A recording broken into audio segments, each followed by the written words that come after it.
রাষ্ট্রপতি প্রার্থী মনোনয়নের দায়িত্ব তারেক রহমানকে দিল বিএনপির স্থায়ী কমিটি। সমসাময়িক রাজনীতি ও স্থানীয় নির্বাচন নিয়ে আলোচনার বিষয়।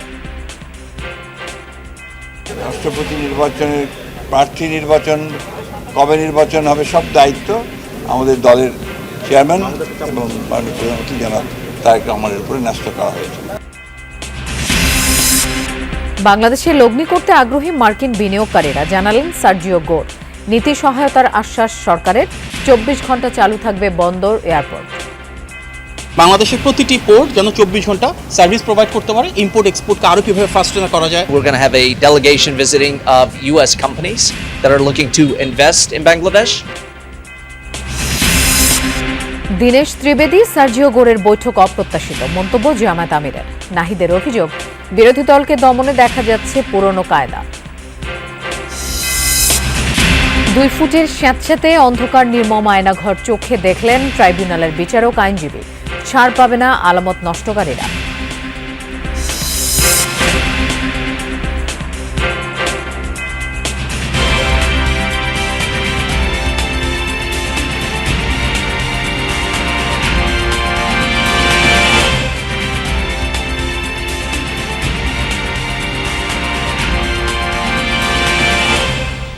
শুভেচ্ছা, আমন্ত্রণ যমুনা নিউজে আপনাদের সঙ্গে থাকছি আমি মৌসুমী আহমেদ লোপা।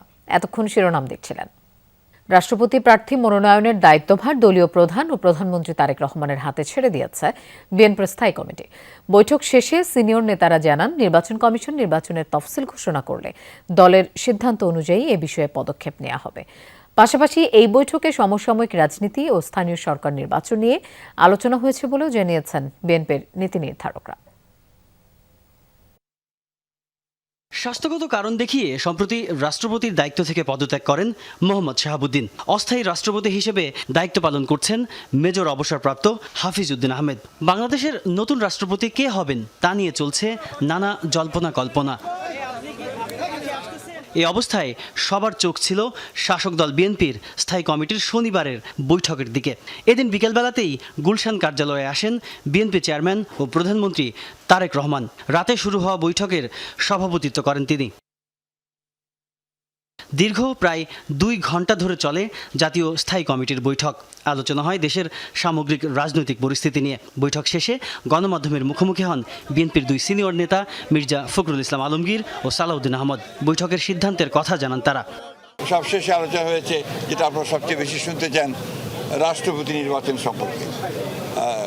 আমাদের দলের পক্ষ থেকে আমাদের রাষ্ট্রপতি নির্বাচনের প্রার্থী নির্বাচন, কবে নির্বাচন হবে, সব দায়িত্ব আমাদের দলের চেয়ারম্যান এবং মাননীয় প্রধানমন্ত্রী জনাব তারেক রহমানের উপরে ন্যস্ত করা হয়েছে। আইন অনুসারে 90 দিনের মধ্যে এটা রাষ্ট্রপতি নির্বাচন অনুষ্ঠান করতে হবে। তো সেই লক্ষ্যে নির্বাচন কমিশন তো ইতিমধ্যে প্রেসে বলেছে কথাবার্তা যে তারা প্রস্তুত আছে রাষ্ট্রপতি নির্বাচন আয়োজন করার জন্য। সেটা তারা তফসিল ঘোষণা করতে পারে। তফসিল ঘোষণা করলে দলের পক্ষ থেকে সেই সিদ্ধান্ত নেয়ার দায়িত্ব আমরা মানে চেয়ারম্যান হিসেবে, দলের চেয়ারম্যান হিসেবে তার উপরেই ন্যস্ত করেছি। স্বরাষ্ট্রমন্ত্রী জানান, আইন অনুযায়ী নির্দিষ্ট সময়ের মধ্যে রাষ্ট্রপতি নির্বাচনের বিধান রয়েছে। এ লক্ষ্যে নির্বাচন কমিশন প্রয়োজনীয় প্রস্তুতি নিচ্ছে। এক প্রশ্নের জবাবে তিনি বলেন, এখন পর্যন্ত কোনো নাম প্রস্তাব বা আনুষ্ঠানিক সিদ্ধান্ত হয়নি। নির্বাচন কমিশন তফসিল ঘোষণা করলে মনোনয়নপত্র বিক্রি হবে, জমা হবে, যাচাই বাছাই হবে। বাছাইয়ের পরে যদি সিঙ্গেল প্রার্থী হয় সেই ক্ষেত্রে আর নির্বাচন করতে হয় না। যদি একাধিক প্রার্থী হয় তাহলে জাতীয় সংসদের জন্য একটা বিশেষ অধিবেশন আহ্বান করার নিয়ম আছে। সেটা মাননীয় স্পিকারের সাথে আলাপ করে নির্বাচন কমিশন সেই দিনটি ঠিক করেন। স্থানীয় সরকার নির্বাচন প্রসঙ্গে তিনি বলেন, চলতি বছরের শেষ ভাগে বা আগামী বছরের শুরুর দিকে এই নির্বাচন অনুষ্ঠানের জন্য প্রস্তুত রয়েছে স্থানীয় সরকার বিভাগ। তাজনুর ইসলাম, যমুনা নিউজ, ঢাকা। প্রধানমন্ত্রী তারেক রহমানের সাথে সাক্ষাৎ করে মার্কিন দূত সার্জিও গোর জানালেন, বাংলাদেশে লগ্নি করতে আগ্রহী তার দেশের বিনিয়োগকারীরা। এজন্য আগামী সপ্তাহে বাংলাদেশে আসছেন শীর্ষ 25টি মার্কিন কোম্পানির প্রতিনিধি। মার্কিন দূত আরও জানান, প্রধানমন্ত্রীর সাথে তার বৈঠক ফলপ্রসূ হয়েছে। আর প্রধানমন্ত্রী কার্যালয়ের মুখপাত্র মাহাদি আমিন বলেন, বাংলাদেশের স্থিতিশীলতায় সন্তোষ জানিয়ে গণতান্ত্রিক যাত্রায় ঢাকার পাশে থাকার প্রতিশ্রুতি দিয়েছে ওয়াশিংটন। 3 দিনের ঢাকা সফরের শেষ দিনে প্রধানমন্ত্রী তারেক রহমানের সাথে সাক্ষাৎ করতে প্রধানমন্ত্রীর কার্যালয়ে দক্ষিণ ও মধ্য এশিয়া বিষয়ক যুক্তরাষ্ট্রের বিশেষ দূত সার্জিও গোর। সকাল 9:30টায় প্রধানমন্ত্রী তারেক রহমানের সাথে বৈঠক শুরু হয়, চলে প্রায় 45 মিনিট। এ সময় দুই দেশের স্বার্থ সংশ্লিষ্ট বিষয় নিয়ে আলোচনা করেন তারা। বৈঠকে গুরুত্ব পায় বাংলাদেশে মার্কিন ব্যবসায়ীদের বিনিয়োগের আগ্রহের বিষয়। প্রধানমন্ত্রী কার্যালয় থেকে বেরিয়ে বৈঠক নিয়ে সন্তুষ্টির কথাও জানান মার্কিন দূত। We just finished a very good meeting with the Honorable Prime Minister. Just next week, we're going to have a delegation visiting of U.S. companies that are looking to invest in Bangladesh. And the message that we want to make sure that gets out there between our two sides is that there's incredible potential. And whether that relates to the pharma industry, whether that relates to IT, there's a lot that the United States and Bangladesh can do together. And we look forward on building on that and taking it to the next level. বৈঠকে তারেক রহমান সরকারের রাষ্ট্র পরিচালনা নীতিকে স্বাগত জানান যুক্তরাষ্ট্রের দূত। দুই দেশের বহুমাত্রিক বহুপাক্ষিক সম্পর্ককে অর্থনীতিতে রূপান্তর করার বিষয়ে উভয় পক্ষ সম্মত হয়েছে বলে জানান প্রধানমন্ত্রীর কার্যালয়ের মুখপাত্র মাহাদি আমিন। গত প্রায় 5 মাস ধরে রাষ্ট্র পরিচালনায় যে পলিসিগুলো অ্যাডপ্ট করেছেন সেটিকে সাধুবাদ জানানো হয়েছে এবং বাংলাদেশের অগ্রযাত্রায় বাংলাদেশের সাথে মার্কিন যুক্তরাষ্ট্রের যে সুসম্পর্ক রয়েছে বহুমাত্রিক এবং বহুপাক্ষিক, সেই সম্পর্কটাকে একটা ডিপ এন্ড ইকোনমিক টাইজের মাধ্যমে কিভাবে সামনের দিকে এগিয়ে নিয়ে যাওয়া যায় সেগুলো নিয়ে আলোচনা হয়েছে। আগামী সপ্তাহের শেষ নাগাদ যুক্তরাষ্ট্রের প্রথম সারির 25টি কোম্পানি থেকে প্রায় 45 জন শীর্ষ কর্মকর্তা আসবেন। গণতান্ত্রিক এই পথযাত্রায় যুক্তরাষ্ট্র একটি বন্ধু প্রতিম রাষ্ট্র হিসেবে দীর্ঘদিন ধরে যেভাবে ছিল বাংলাদেশের সাথে থাকবে। আজ বিকেল নাগাদ ঢাকা ছাড়েন তিনি। এর আগে নেপাল ও শ্রীলঙ্কাও সফর করেন মার্কিন দূত। আরিফিন শাকিব, যমুনা নিউজ, ঢাকা। বাংলাদেশ সফরে এসে ভারতীয় হাই কমিশনার দীনেশ ত্রিবেদীর সাথে মার্কিন বিশেষ দূত সার্জিও গোরের বৈঠক অপ্রত্যাশিত বলে মন্তব্য করেছেন বিরোধী দলীয় নেতা জামায়াতে ইসলামীর আমির ডাক্তার শফিকুর রহমান। সিলেটে এক অনুষ্ঠানে এই মন্তব্য করেন তিনি। এছাড়া রাজধানীতে বিভিন্ন সমাবেশে জামায়াত নেতারা গণভোটের রায় বাস্তবায়নের দাবি জানান। অপরদিকে বিরোধী দলের চিফ হুইপ ও এনসিপি নেতা নাহিদ ইসলামের অভিযোগ, বিরোধী মত দমনে পুরনো পথেই হাঁটছে বর্তমান সরকার। সিলেটের স্থানীয় একটি দৈনিক পত্রিকার প্রতিষ্ঠাবার্ষিকীতে প্রধান অতিথি ছিলেন বাংলাদেশ জামাতে ইসলামীর আমির ডাক্তার শফিকুর রহমান। ঢাকায় মার্কিন বিশেষ দূত সার্জিও গোরের সাথে ভারতীয় হাইকমিশনার দীনেশ ত্রিবেদীর বৈঠক অপ্রত্যাশিত বলে মন্তব্য করেন তিনি। ডাক্তার শফিকুর রহমান বলেন, বাংলাদেশ ও যুক্তরাষ্ট্রের দ্বিপাক্ষিক আলোচনা সরকার ও বিরোধী দলের সাথে হওয়া উচিত। তারা তো ইন্ডিয়া বসে কথা বলতেই পারেন, তিনি তো ইন্ডিয়ার রাষ্ট্রদূত। এখানে এসে রাষ্ট্রদূতের সাথে কথা বলা, এটা যদি মেয়ার কোনো সৌজন্য মোলাকাত হয় সেটা ভিন্ন কথা, কিন্তু যদি দুই দেশের কোনো বিষয় হয়ে থাকে সেটা সরকারের সাথেই হওয়া উচিত, বিরোধী দলের সাথে হওয়া উচিত। পার্টিকুলার কোনো দেশের কোনো কূটনীতিবিদের সাথে এটা আমাদের কাম্য না। এদিকে ঢাকায় বিভিন্ন স্থানে গণজমায়েত করে জামাতে ইসলামী। দুপুরে মহাখালীতে বিক্ষোভ সমাবেশে দলের সেক্রেটারি জেনারেল অধ্যাপক মিয়া গোলাম পরোয়ার অভিযোগ করেন, ক্ষমতায় গিয়ে বিএনপি জুলাই চেতনা ভুলে গেছে। সংশোধন নয়, সংবিধানের পুরো বৈশিষ্ট্য কাঠামোকে আমরা সংস্কার করতে চাই। আমরা জুলাইকে ভুলিনি, জুলাইয়ের রক্ত ব্যবহার করে যারা ক্ষমতায় গিয়েছে তারাই জুলাইয়ের চেতনাকে ভুলতে বসেছে। বিকেলে বায়তুল মোকাররম উত্তর গেটে সংক্ষিপ্ত সমাবেশে দলের নায়েবে আমির মুজিবুর রহমান বলেন, চাঁদাবাজি নির্মূলের কথা শুনলে একটি দল কষ্ট পায়। জুলাই সনদ বাস্তবায়ন না হলে সংসদের ভেতরে বাইরে তীব্র আন্দোলন গড়ে তোলার হুঁশিয়ারি দেন তিনি। যতদিন পর্যন্ত বিএনপি জনগণের এই ভোটকে না মানবে ততদিন পর্যন্ত তাদেরকে গণতান্ত্রিক দলের খাতা থেকে নিশ্চিহ্ন করে দিতে হবে। পরে বায়তুল মোকাররম থেকে শাহবাগ পর্যন্ত গণমিছিল বের করে জামাত। এদিকে বিকেলে ডিআরইউতে জুলাই অভ্যুত্থানে হিন্দু, বৌদ্ধ ও খ্রিস্টান সম্প্রদায়ের অবদান নিয়ে আলোচনা সভায় কথা বলেন বিরোধী দলীয় চিফ হুইপ নাহিদ ইসলাম। কোন সম্প্রদায় যেন নিজেদের অনিরাপদ মনে না করে সে বিষয়ে রাজনৈতিক দলগুলোকে দায়িত্বশীল হওয়ার আহ্বান জানান তিনি। বিরোধী মতকে দমন পীড়ন করার পুরনো কায়দা আমরা এই সরকারের মধ্যে দেখতে পাচ্ছি। সবার জায়গা থেকেই দায়িত্বশীল আচরণ করা উচিত, কারণ আমাদের জাতীয় ঐক্যের জায়গাটা কিন্তু এখনো প্রয়োজন। ফ্যাসিস্ট সরকার সংখ্যালঘু কার্ড খেলে বিভাজনের সৃষ্টি করতে বলেও জানান এই এনসিপি নেতা। তানভীর মৌসুম, যমুনা নিউজ, ঢাকা। আওয়ামী লীগ আমলে গুমের ঘটনার বিচারে র্যাবের গোপন বন্দিশালা টিএফআই সেল পরিদর্শন করেছেন আন্তর্জাতিক অপরাধ ট্রাইব্যুনালের বিচারপতি, প্রসিকিউশন এবং আসামি পক্ষের আইনজীবীরা। র্যাব 1-এর কার্যালয়ে টিএফআই সেল পরিদর্শন করেন তারা। পরে চিফ প্রসিকিউটর জানান, এসব সেলে বছরের পর বছর বন্দীদের আটকে রেখে জিজ্ঞাসাবাদ, মানসিক ও শারীরিক নির্যাতন করা হয়েছে। বর্তমান স্বরাষ্ট্রমন্ত্রী সালাউদ্দিন আহমেদকেও রাখা হয়েছিল টিএফআই সেলে। গুমের ঘটনায় জড়িতদের বিচার নিশ্চিতের আশ্বাস দেয় প্রসিকিউশন। র্যাব 1-এর গোপন বন্দিশালা টিএফআই সেলের একটি কক্ষে আমি আছি। পুরো একটি কক্ষের মধ্যে আরও ছোট ছোট অসংখ্য কক্ষ রয়েছে, যেখানে একজন মানুষকে রাখা হতো। যদি আমি পরিমাপ করি, এক একটি কক্ষের যে আয়তন সেটি 2 ফুটের মতো। 2 ফুটের স্যাঁতস্যাঁতে অন্ধকার গোপন কক্ষগুলো যেন এক একজন বন্দির আর্তনাদের নির্মম গল্প। কখন সূর্য উঠেছে, কখন ডুবেছে তা দেখা তো দূরের কথা, বোঝাও ছিল অসম্ভব। গোপন এই কক্ষগুলোর অবস্থান র্যাবের টিএফআই সেলের একেবারেই নিচতলায়। ওই রুমেই টয়লেট, যেগুলোকে বলা হতো ডেথ সেল। এখানে বছরের পর বছর আটকে রাখা হতো গুম করা ব্যক্তিদের, যাদের অনেকেই 5 আগস্টের পর মুক্তি পান। গণঅভ্যুত্থানের পর গুমের এমন গুরুতর অভিযোগে মানবতাবিরোধী অপরাধের বিচার শুরু হয় আন্তর্জাতিক অপরাধ ট্রাইব্যুনালে। যে ঘটনায় সেনা কর্মকর্তাদের অভিযুক্ত করে বিচার করা হচ্ছে, সেই ঘটনাস্থল এবার সরাসরি পরিদর্শন করলেন ট্রাইব্যুনালের 3 বিচারপতি, সঙ্গে প্রসিকিউশন ও সেনা কর্মকর্তাদের আইনজীবীরাও। এদিন টিএফআই এর ছোট বড় 29টি কক্ষ পরিদর্শন করা হয়। চিফ প্রসিকিউটর জানান, অন্যায়ভাবে বন্দীদের এখানে দীর্ঘ সময় চোখ বেঁধে রাখা, জিজ্ঞাসাবাদ, মানসিক ও শারীরিক নির্যাতন সবই চলেছে আইনি প্রক্রিয়ার বাইরে। ভারতে পাচারের আগে বর্তমান স্বরাষ্ট্রমন্ত্রী সালাউদ্দিন আহমদকে বন্দী রাখা হয় এখানে, ছিলেন ব্যারিস্টার আরমানো। আমরা ধারণা করি যে আমাদের বর্তমান স্বরাষ্ট্রমন্ত্রী মহোদয়কে এরই মধ্যে রাখা। 5 আগস্টের পর আয়নাঘরের চিহ্ন মুছে ফেলা বা পরিবর্তন করে আলামত যারা নষ্ট করেছেন, তাদেরও বিচারের আওতায় আনা হবে বলে জানায় প্রসিকিউশন। টোটাল 29টা রুম কি কারণে বানানো হয়েছিল, এইটা অবশ্যই সংশ্লিষ্ট আসামিদেরকে ব্যাখ্যা দিতে হবে। যে তৎকালীন র্যাবের যারা এই এভিডেন্স গোপন করার জন্য যারা এই পরবর্তীতে ওয়াল আপ করেছে, কনস্ট্রাকশন করেছে, তারাও কিন্তু বিচার থেকে এড়িয়ে যাওয়ার কোনো সুযোগ নাই। পরিদর্শনের সময় সাথেই ছিলেন গুমের শিকার পরিবারের সদস্যরা।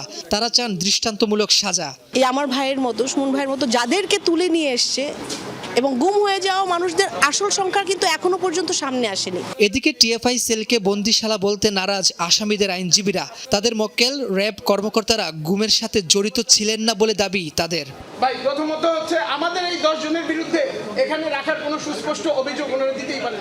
যেটা পেপারে লিখেছেন, এখানে আমরা যেটা দেখেছি একটা মিল নেই। 6 আগস্ট ডিজিএফআই এর গোপন বন্দিশালা জেআইসি সেল পরিদর্শন করবেন ট্রাইব্যুনালের এই টিম। এর আগে ডিজিএফআই এর সাথে যৌথ জিজ্ঞাসাবাদ সেল এবং র্যাবের এই সেলগুলো পরিদর্শন করেছিলেন অন্তর্বর্তী সরকারের প্রধান উপদেষ্টা সহ সংশ্লিষ্টরা। টিএফআই সেলের গুমের ঘটনায় করা মানবতাবিরোধী অপরাধের মামলার মোট আসামি 17 জন। তাদের মধ্যে 10 জন অভিযুক্ত সেনা কর্মকর্তা এখন কারাগারে। তারা তখন ছিলেন র্যাবে। রাব্বি হোসেন, যমুনা নিউজ, ঢাকা। রাজধানীর 2টি মেট্রো স্টেশনে বোমা আতঙ্ক ছড়িয়ে পড়লেও তল্লাশিতে কোনো বিস্ফোরক পাওয়া যায়নি। তবে আশুলিয়ায় একটি প্রেসার কুকার টাইপের বোমা উদ্ধার করে নিরাপদে নিষ্ক্রিয় করেছে বোম ডিসপোজাল ইউনিট। সম্প্রতি একের পর এক এমন ঘটনায় কি বলছে সিটিটিসি, বিস্তারিত রাব্বি সিদ্দিকীর রিপোর্টে।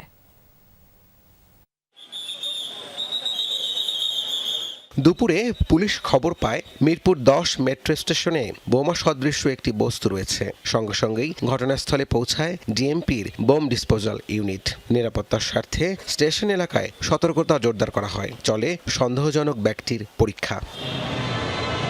একই সময়ে খবর আসে ফার্মগেট মেট্রো স্টেশনেও দেখা গেছে বোমা সদৃশ্য বস্তু। সেখানেও ছুটে যায় বোম ডিসপোজাল ইউনিট। তবে 2টি ব্যাগ তল্লাশি করে কোনো বিস্ফোরক পাওয়া যায়নি। ছিল পান সুপারি, জর্দার কৌটা ও ময়লা আবর্জনা। অন্যদিকে আশুলিয়ার একটি মুদি দোকানে পাওয়া প্রেসার কুকার টাইপের একটি বোমা নিরাপদে নিষ্ক্রিয় করা হয়েছে।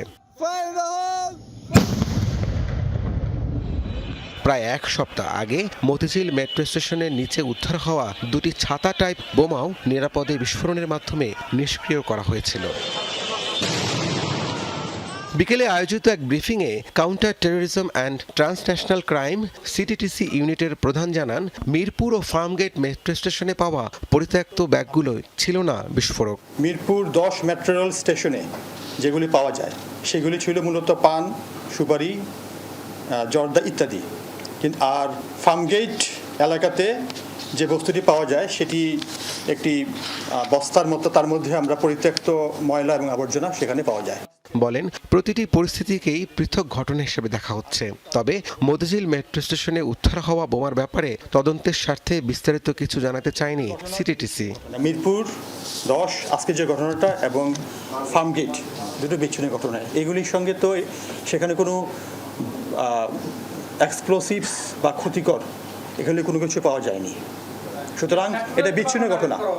সন্দেহজনক কোনো বস্তু বা ব্যাগ দেখতে পেলে তা স্পর্শ না করে দ্রুত আইনশৃঙ্খলা বাহিনীকে জানানোর আহ্বান জানানো হয়। আইনশৃঙ্খলা রক্ষাকারী বাহিনীকে অবহিত করার জন্য অনুরোধ করছি। রাব্বি সিদ্দিকী, যমুনা নিউজ, ঢাকা। এদিকে দেশব্যাপী পুলিশের ব্যবহৃত যানবাহন লক্ষ্য করে সম্ভাব্য নাশকতার শঙ্কায় সর্বোচ্চ সতর্কতা জারি করেছে পুলিশ সদর দফতর।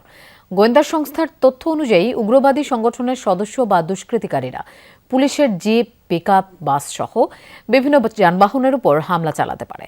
এমন তথ্যের ভিত্তিতে মাঠ পর্যায়ের সব ইউনিটকে নিরাপত্তা ব্যবস্থা জোরদারের নির্দেশ দিয়েছে পুলিশ সদর দফতর। তবে এ নিয়ে আনুষ্ঠানিকভাবে কিছু না বললেও এটিকে নিয়মিত কার্যক্রমের অংশ বলে দাবি করেছেন কর্মকর্তারা।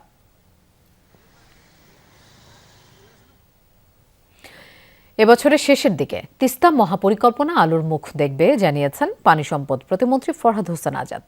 নীলফামারীর ডিমলা উপজেলায় বুড়ি তিস্তা সেচ প্রকল্প এবং তিস্তার নদী ভাঙন কবলিত এলাকা সরেজমিনে পরিদর্শন শেষে এসব কথা বলেন প্রতিমন্ত্রী। তিনি বলেন, কারিগরি কমিটি ইতিমধ্যে তাদের প্রতিবেদন জমা দিয়েছেন।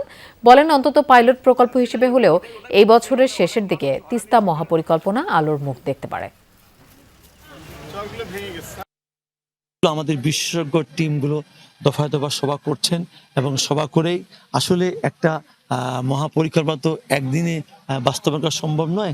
তবে ইনশাল্লাহ আমার বিশ্বাস আমরা পাইলটলি হলেও আমরা এই বছরের শেষের দিকে আমরা তিস্তা মহাপরিকল্পনা এই অঞ্চলে আলোর মুখ দেবে।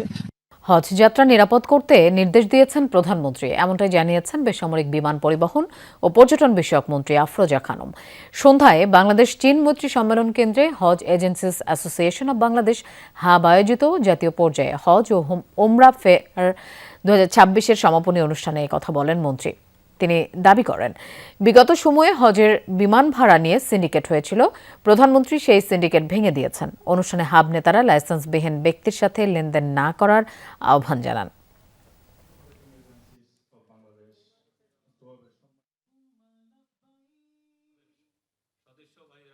আপনারা সবাই জানেন বিগত সময়ে এই হজের বিমান ভাড়া নিয়ে একটা সিন্ডিকেট হয়েছিল, কিন্তু আমাদের গণপ্রজাতন্ত্রী বাংলাদেশ সরকারের মাননীয় প্রধানমন্ত্রী সেই সিন্ডিকেটটা কিন্তু ভেঙে দিয়েছেন। তিনি আমাদের ডাক দিয়ে শুধু একটাই কথা বলেছেন যে আমার হজ যাত্রীদের জন্য কোনো অসুবিধা না হয়। এবার ভারতের জেনজিদের প্রশংসা করে প্রধানমন্ত্রীর কটূক্তিকারী শিক্ষার্থীদের ক্ষমার ঘোষণা দিলেন নরেন্দ্র মোদী। সামাজিক যোগাযোগ মাধ্যমে দেয়া ভিডিও বার্তায় একথা বলেন তিনি। ভারতের প্রধানমন্ত্রী বলেন, কটূক্তিকারীদের শাস্তি দেওয়ার চেয়ে সঠিক পথ দেখানোই বেশি জরুরি। গেল মাসে প্রশ্নপত্র ফাঁসের প্রতিবাদে উত্তাল হয় পুরো ভারত। বিক্ষোভের মুখে শিক্ষামন্ত্রী পদত্যাগ করলেও বিভিন্ন রাজ্যে আন্দোলনকারীদের বিরুদ্ধে মামলা ও পুলিশি হয়রানির অভিযোগ রয়েছে। সরকারের পক্ষ থেকে ক্ষমা প্রদর্শনের কথা বলা হলেও বহু শিক্ষার্থী এখনো গ্রেফতার রয়েছেন বলে জানায় আন্দোলনকারীরা।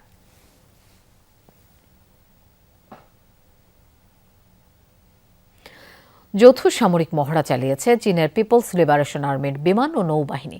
শনিবার হুয়াংআনদাও এবং এর আশপাশের এলাকায় মহড়া চালানো হয়েছে। এক বিবৃতিতে চীনা সেনাবাহিনী জানিয়েছে, দক্ষিণ চীন সাগরে শান্তি ও স্থিতিশীলতা নষ্টে কিছু দেশের কর্মকাণ্ডের জবাব এই মহড়া, যার লক্ষ্য চীনের আঞ্চলিক সার্বভৌমত্ব এবং সামুদ্রিক অধিকার ও স্বার্থ সুরক্ষায় বাহিনীর প্রকৃত যুদ্ধ ক্ষমতা যাচাই এবং বৃদ্ধি করা। তবে মহড়ায় কি কি সমরাস্ত্র ব্যবহার করা হয়েছে এবং কতজন সামরিক সদস্য অংশ নিয়েছে সে বিষয়ে বিবৃতিতে কোনো তথ্য দেওয়া হয়নি।